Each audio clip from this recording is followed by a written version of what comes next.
প্রথমেই তোমাদের সামনে মাছ নিয়ে চলে আসলাম। এখন বাজে সকাল 9টা। 9টার সময় যে মাছ নিয়ে আসছে, আমি তো সমস্ত কাজ বাজ করে নিয়েছি।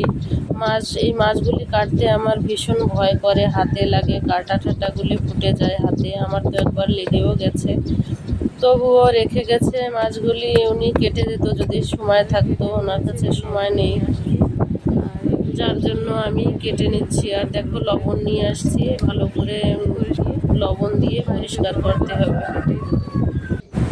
শুভ সকাল সবাইকে, রাধে রাধে। কেমন আছো সবাই? আশা করি সবাই ভালো আছো, আমিও ভালো আছি।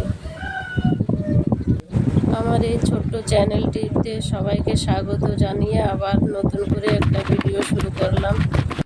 সবাই আমাকে ভালোবাসা দিয়ে আমার পাশে থাকবে।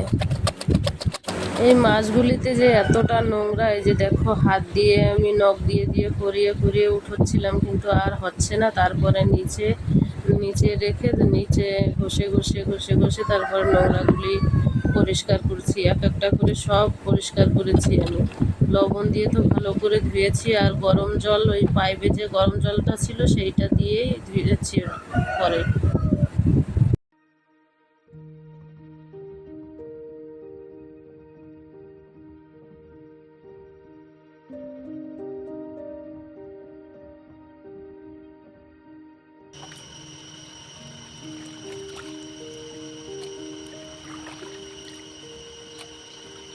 মাছগুলি পরিষ্কার করে যখন লবণ হলুদ মাখিয়ে তাই মিট কেসে রেখে যাব আমি। এখন জামা কাপড় আছে, সেগুলি মেলে দিতে হবে রোদে, আর তারপরে স্নান করব।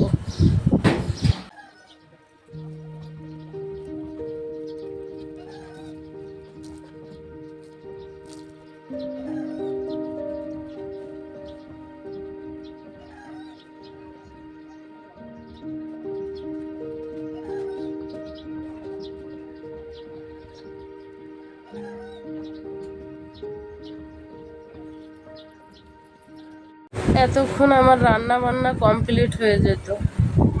ওদিকে পুজো দিতে গেছি, স্নান করে এসে পুজো দিতে গিয়ে ওর রোশানের বাবা ফোন করছে আমাকে, রোশান কি আসছে বাড়ি থেকে? আজকে ওর দাদা যায়নি স্কুলে। এখন আমি বললাম না, আসে নাই। তারপরে উনি বলছে যে ওর ইঞ্জিরামে দাদার জেঠুর ছেলেরা ওরা বাড়ি চলে গেছে। তাহলে রোশান কোথায় গেল? এদিকে আমি পূজা বাদ দিয়ে ওকে খোঁজাখুঁজি করতে চালু করি। আমি এদিকে খুঁজতে আরম্ভ করেছি, এদিকে ওর বাবা আর দাদাও চলে আসছে রোশানের। তারপরে ওনরা আবার গেল। বড় ছেলে গেছে স্কুলে, গিয়ে দেখে কেউ নেই, ভিতরে কেউ নেই, স্কুল ছুটি। তারপরে আমরা তো পরেশান হয়ে গেলাম যে কি ব্যাপার, কোথায় গেল ছেলে। কখনো ওরকম একা ছাড়ি না তো স্কুলে, যার জন্য বেশি পরেশানি লাগছিল। এদিকে আমার আর খেয়াল নাই যে সকালবেলা ম্যাম আমাকে ফোন করেছিল আধার কার্ড আপডেট করানোর জন্য। তারপরে যখন আমি বললাম ওনাদের এরকম বলছিল, তখন আমি ফট করে এসে ফোন করলাম। ফোন করাতে ম্যাম বলছে, হ্যাঁ আমার কাছে আছে ছেলে, আমি তহসিল অফিসে আছি, তোমরা একজন আসো। তারপরে ওর বাবাও খুঁজতে গেছিলো, দাঁড়িয়েছিলাম আমি আসবে তারপরে পাঠিয়ে দেবো। তারপর ওর বাবা আসছে, ওর বাবাকে পাঠিয়ে দিয়ে তারপরে শান্ত হয়েছি। আর এখন আসছি রান্না বান্না করতে, পূজাটা কমপ্লিট করে রান্না বান্না করতে আসলাম। আর এখন করব সেই মাছ যে কেটে কুটে রেখেছি সেটা রান্না করব।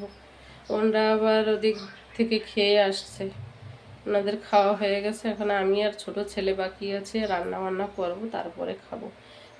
ছোট ছেলেকে টিফিন করিয়ে দিয়েছিলাম সকালে, এখন আসলে আবার ভাত করবে, জলদি জলদি রান্নাটা সেরে ফেলতে হবে।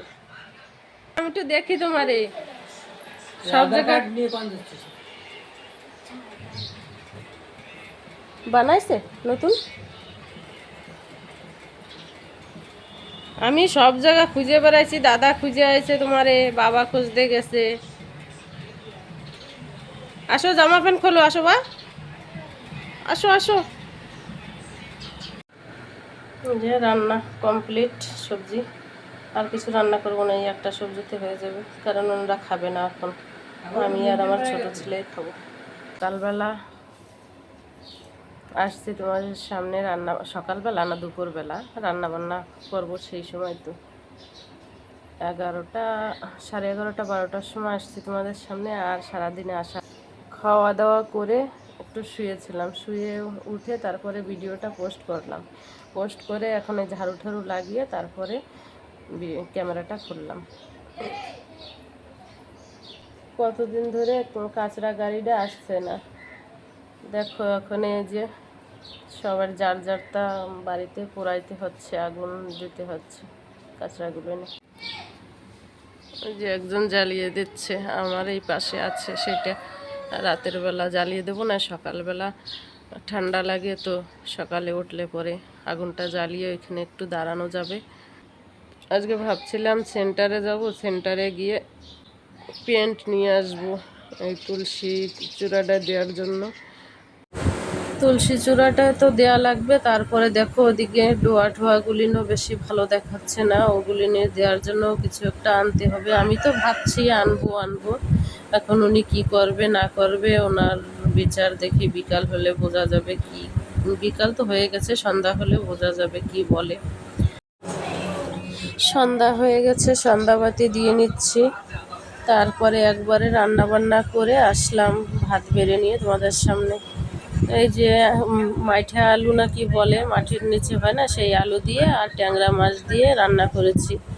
ঠিক আছে, ভিডিওটা আর বড় করলাম না, সবাই ভালো থাকবে, সুস্থ থাকবে, টাটা সবাইকে।